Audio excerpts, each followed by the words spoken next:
Ya, assalamualaikum warahmatullahi wabarakatuh.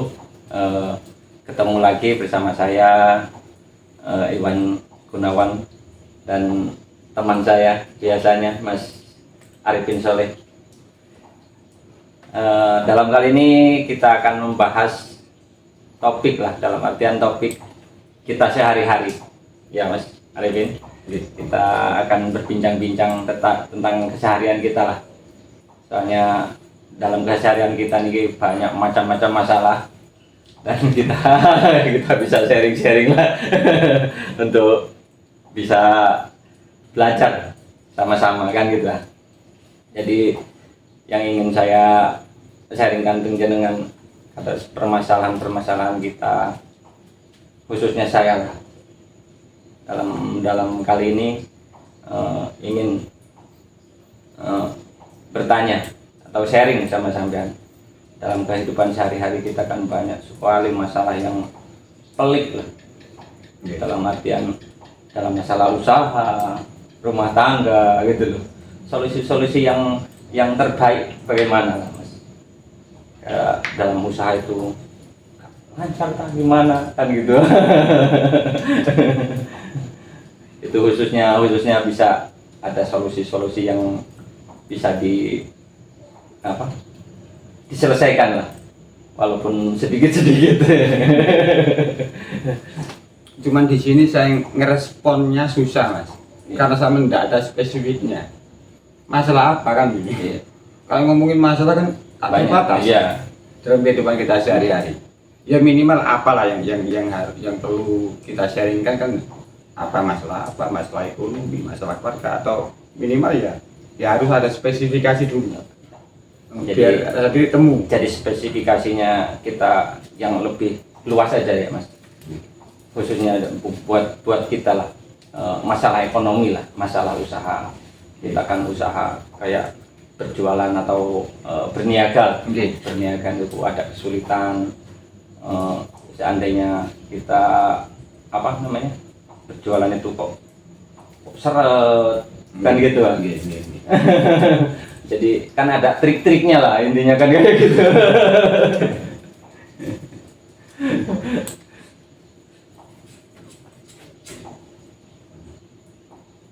Jadi menurut sampean itu untuk bisa kita sharing sing kayak gitu itu gimana Mas? Masalah usaha biar lancar. Biar lancar lah, intinya kan kayak gitu.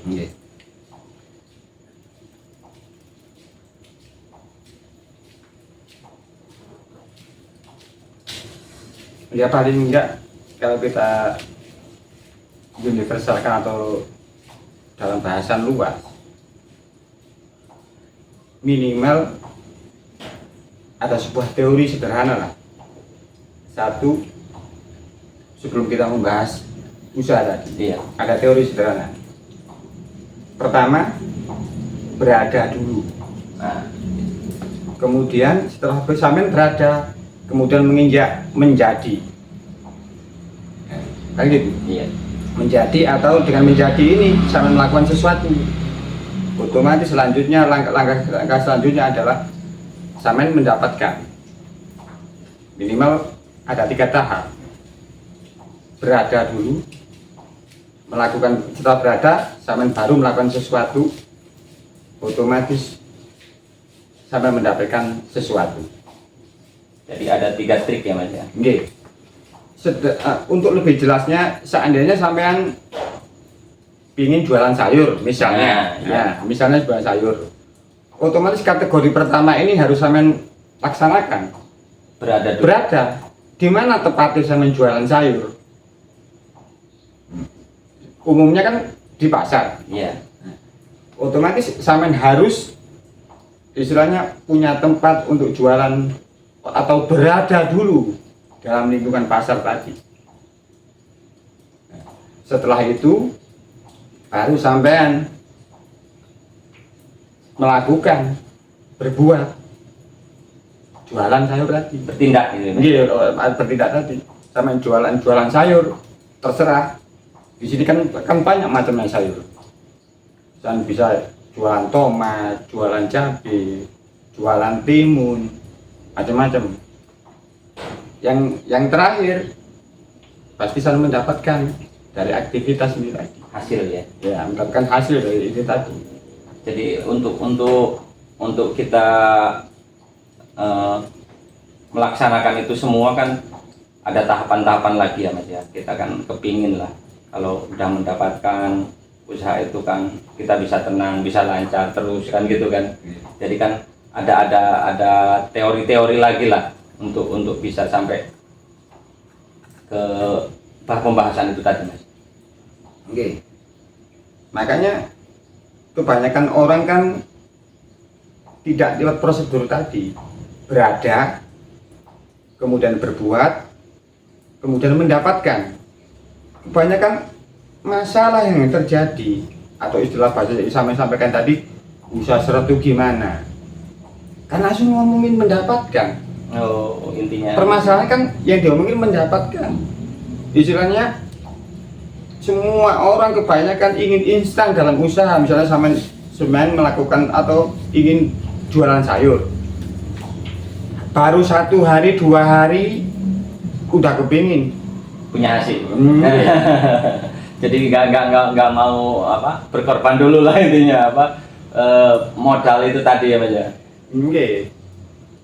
Jadi hasil itu adalah otomatis ketika Saman berada di pasar dulu, Mas. Saman harus berada di pasar dulu. Loh, apa enggak bisa jualan sayur enggak di pasar? Bisa. Di pinggir jalan bisa, di supermarket bisa. Atau di hutan juga boleh, terserah. Cuman Saman kalau untuk langkah selanjutnya ya Saman harus menyesuaikan Di mana tempat yang berada cocok. dulu mungkin. Saman pengen apa ya, harus berada di situ dulu. Berada, terus setelah Saman berada di pasar, otomatis Saman bisa melakukan jual beli. Misalnya Saman kategori sayur tadi, baru Saman akan mendapatkan apa yang Saman perbuat tadi, Hasilkan itu tadi. menghasilkan. Misalnya Saman sudah di dalam pasar, Ya. Saman jualan apa ya, kangkung misalnya. Oh, dengan Saman jual beli kangkung, akhirnya Saman setelah melakukan Saman menemukan rugi atau laba. Itu kan Saman harus melakukan dulu di pasar dulu, terus jualan kangkung, baru Saman tahu atau istilahnya mendapatkan tadi saya mendapat untung ataukah rugi. Jadi detailnya gitu.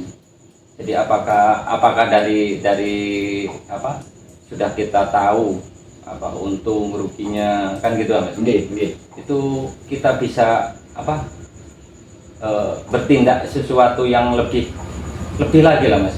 Intinya untuk mendapatkan itu kan kita menyelesaikan masalah dari awal ya.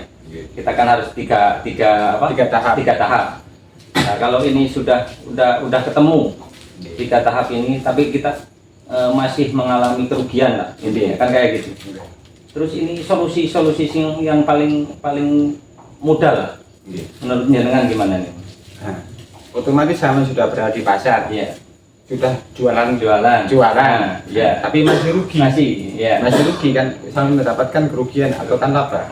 Tapi saatnya Saman mendapatkan kerugian, otomatis yang Saman lupa adalah Wah, berbuatnya ini. Misalnya Saman jualan kangkung kok rugi, ya ganti intinya tomat, Nah, ganti mentimun. Solusinya hanya di sini, mendapatkan itu adalah akibat dari sebab. Sebab Saman berada di pasar, terus dengan di pasar Saman berjualan. Nah, dengan berjualan ini otomatis Saman tahu mendapatkan untung atau rugi. jadi kalau kita berniaga terus dalam artian kita rugi terus lah intinya, selalu rugi intinya Mas ya. Kan kita udah menjalani itu semua. Jadi kita harus berbuat yang lebih itu berganti macam jualannya atau gimana Mas? Intinya yang paling mudah lah. Satu hal sebenarnya itu ketika saya memahami tiga tahapan ini, ketika saya berada di pasar, kemudian saya berbuat apa di pasar itu, mestinya di sini saya harus mempunyai ilmu.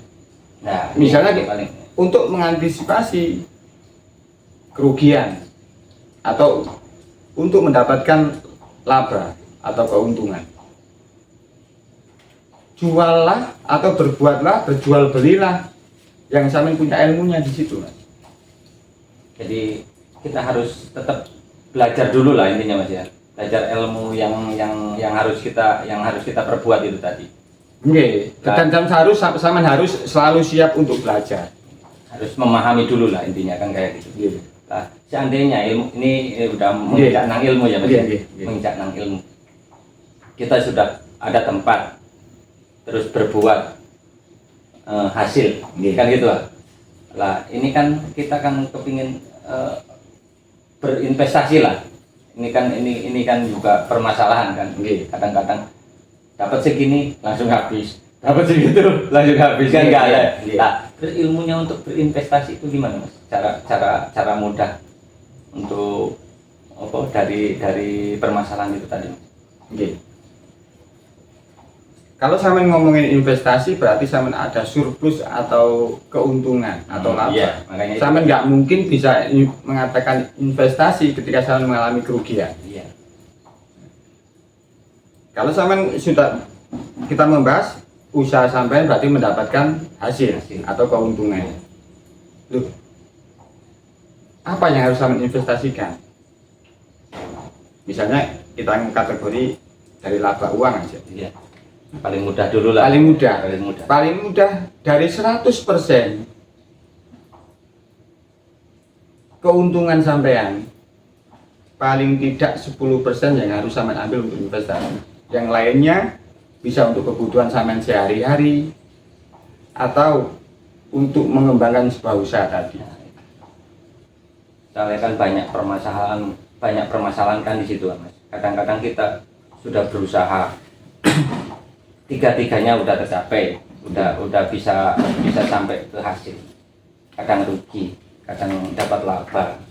Walaupun kita rugi, tapi berjuang itu tadi ke arah yang apa berganti lah intinya. Lah, ada kalanya juga kadang kita udah dapat laba, tapi kan kita kadang lalai Mas. Kan lalai di situ kan. Lalai tadi. Kok gimana ya namanya? Kalau sudah lalai lah, namanya udah lalai kan, akhirnya kita jatuh lagi lah, gitulah intinya. Nah, berada, berbuat, mendapatkan. 3 tahap ini harus sama penuhi dengan istilahnya istiqomah. Dan sampai harus mempunyai tekad yang kuat untuk menyelaraskan tadi. Ketika sampean sudah mengalami kerugian, jangan ngomong investasi dulu. Sampean harus apa? Otomatis kan di tengah berada, kemudian berbuat. Berarti Yang harus sampean benerin adalah kenapa saya rugi. Misalnya itu tadi, ketika saya menjualan A, kok rugi, tadi B kan. bisa sampean ganti B, C, D, ataukah memperbaiki kenapa dari A ini kok saya mengalami kerugian. Jadi berbuat inilah yang menentukan. Jadi setiap yang saya melakukan harus sampai maksimalkan dengan istilahnya dengan tekad atau orang Jawa namanya temen. Sepenuh hati. Oke, kalau saya sudah mendapatkan keuntungan 10% dari laba sampai harus sampai investasikan. Jadi dari ini ada apa namanya nyelentang sedikit lah. Nyelentang sedikit ya Mas ya. Jadi kalau kita sudah mendapatkan laba, dapat keuntungan lah, kan harus ada 10%, 10% kan disisihkan, diinvestasikan. Terus menurut jenengan kita ubah sedikit lah dengan cara-cara yang apa namanya Kalau kita beragama Islam yang Islami lah, Nggih, kan gitu ya. Nggih. Itu gimana Mas? Cara kerjanya lah intinya kan kayak gitu. Nggih. Kalau sama sudah menyangkut ke ajaran Islam, untuk investasi 10% ini banyak macam. Bisa samen tempatkan atau samen fokuskan ke pondok pesantren, rumah ibadah masjid atau musola, yatim piatu, orang-orang tua, janda-janda tua maksudnya. Itu banyak sekali kalau sama ini di dalam ajaran agama Islam. Jadi kan banyak orang bilang lah kalau kita mau sukses dalam hal apa aja kan gitu Mas. Kita kan harus berjuang di situ juga lah untuk menyukseskan ini tadi lah.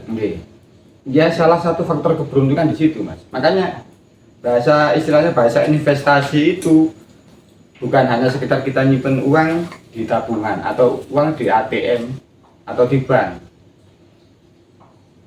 Sangat luas sekali. Investasi 10% dari hasil atau laba kita, keuntungan kita biasa diinvestasikan dalam jalur-jalur lain. Untuk pembangunan jembatan, untuk menolong orang yang membutuhkan. Itu sangat luas sekali. Ya, soalnya kan kita kan, ya saya sendiri lah, saya sendiri kan bisa mengalami hal seperti itu Mas. Jadi kan kita harus bahasa agamanya dengan itu tadi kan keberuntungan lah, bahasa keberuntungannya kan kita harus menyisihkan itu tadi Mas, kan kayak gitu lah, harus menyisihkan itu tadi.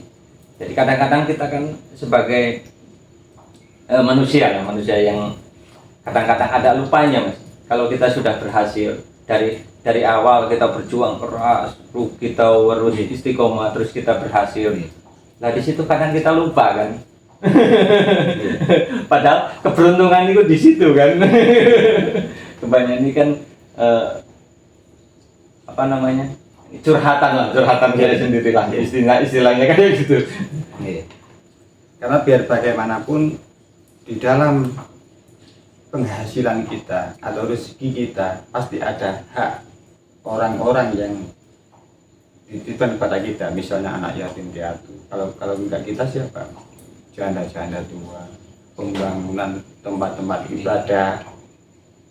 Itu kalau enggak kita siapa? Makanya investasiku sangat luas bagi saya.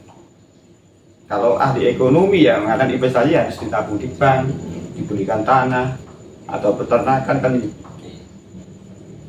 Kalau investasi yang kita bahas ini sangat luas.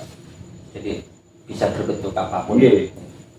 Dan investasi yang kita lakukan 10% dari hasil yang kita peroleh dalam kehidupan sehari-hari ini adalah penyokong keberuntungan, istilahnya faktor keberuntungan. Sampai berada di pasar, kemudian sampai berbuat, sampai jual beli di pasar. Itu kan usaha sampean, tapi setiap usaha sampean ada dua kemungkinan, rugi atau laba, sukses atau bangkrut. Investasi ini tadi yang membuat dari apa yang saya lakukan, apa yang kemudian saya mendapatkan sesuatu itu menjadi berkah istilahnya, keberuntungan. Akhirnya sama gagal ketika saya investasi dalam hal itu tadi. Kemungkinan sangat mudah untuk bangkit lagi. Jadi bisa memberi kekuatan juga untuk kita yang ini pasti akan membuat istilahnya tuh energi lebih lah. Energi lebih. Jadi ini kan persoalan gini kan kayaknya sepele. Ini banyak juga loh Mas. Di luar sana itu banyak yang punya masalah kayak gini kan.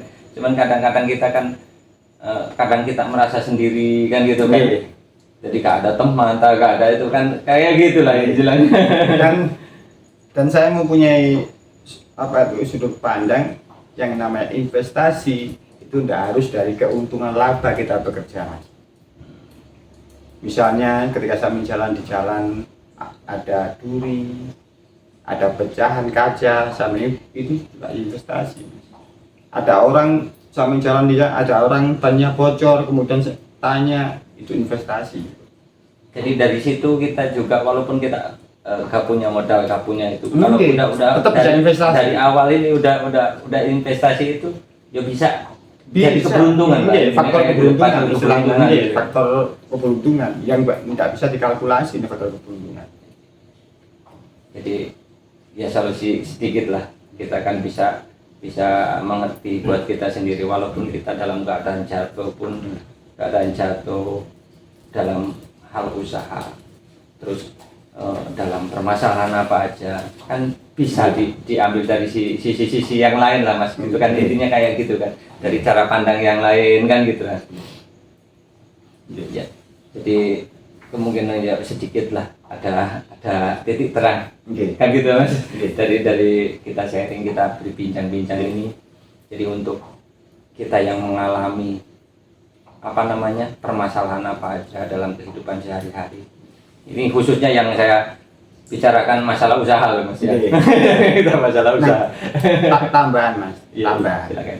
Kalau sampean sudah berada, berbuat dan mendapatkan, kita tidak bisa memastikan kita berhasil atau sukses. Tapi selalu ada dua kemungkinan. Kalau tidak berhasil, ya sukses. Kalau tidak berhasil ya sukses.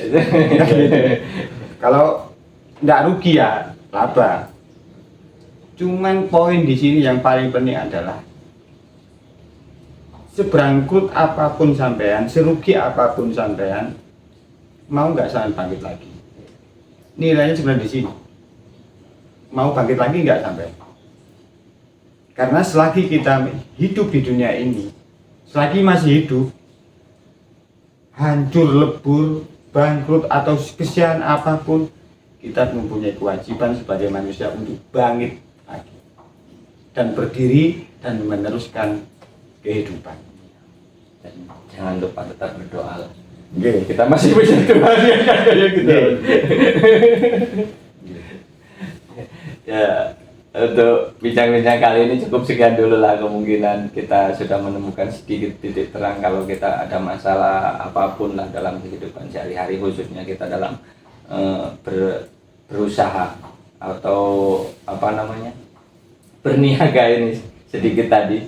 Jadi tetap kita, walaupun kita bangkrut atau kita pas posisi ada di bawah, kita tetap semangat untuk bangkit lagi, kan kayak gitu. Jadi cukup sekian dulu bincang-bincang kali ini. Terima kasih. Assalamualaikum warahmatullahi wabarakatuh.